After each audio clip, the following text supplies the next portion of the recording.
Harvard বিশ্ববিদ্যালয়ের গবেষণা খাতে আর্থিক অনুদান বন্ধ করেছিলেন আমেরিকার প্রেসিডেন্ট ডোনাল্ড ট্রাম্প। সেই সিদ্ধান্তের জন্য আদালতে মুখ পুরল ট্রাম্প প্রশাসনের। আদালতের পক্ষ থেকে জানানো হয়েছে এই পদক্ষেপ অবৈধ। বুধবার ফেডারেল আদালতের বিচারক জানান, ইহুদি বিদ্বেষের অভিযোগ তুলে বিশ্ববিদ্যালয়ে 2 বিলিয়নেরও বেশি অনুদান বন্ধ করার সিদ্ধান্ত অবৈধভাবে নিয়েছে মার্কিন প্রশাসন। বিচারক অ্যালিসন বারোস জানিয়েছেন, এর ফলে বিশ্ববিদ্যালয়ের ওপর প্রভাব পড়বে। এই ধরনের অনুদান বন্ধের নির্দেশকে বাতিল করার জন্য মার্কিন প্রশাসনকে উপযুক্ত পদক্ষেপ করতে হবে। বিশ্ববিদ্যালয়ের যুক্তিতে সহমত পোষণ করে বিচারক জানিয়েছেন, আমেরিকার প্রশাসনের কথা মতো শিক্ষা প্রতিষ্ঠানের নিয়ম সংশোধন না করার জন্যই প্রতিশোধ নিয়েছে প্রশাসন।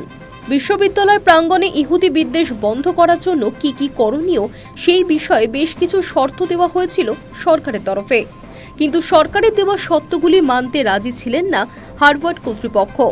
এরপরই শাস্তি হিসেবে প্রথমে $200 কোটি বেশি অনুদান বন্ধের সিদ্ধান্ত নিয়েছিল প্রশাসন। পরে আরও $45 কোটি অনুদান বন্ধ করা হয়। গবেষণা খাতে অনুদান বন্ধের জন্য আদালতে ধাক্কা খেলেন ট্রাম্প। তবে অবশ্য এই প্রথম নয়, এর আগেও হার্ভার্ডের সঙ্গে লড়াইয়ে আদালতে হার হয়েছিল ট্রাম্পেরই। সেবারে মার্কিন প্রশাসন ধাক্কা খেয়েছিল বিদেশি পড়ুয়া ভর্তি সংক্রান্ত বিষয়ে। Hi news network.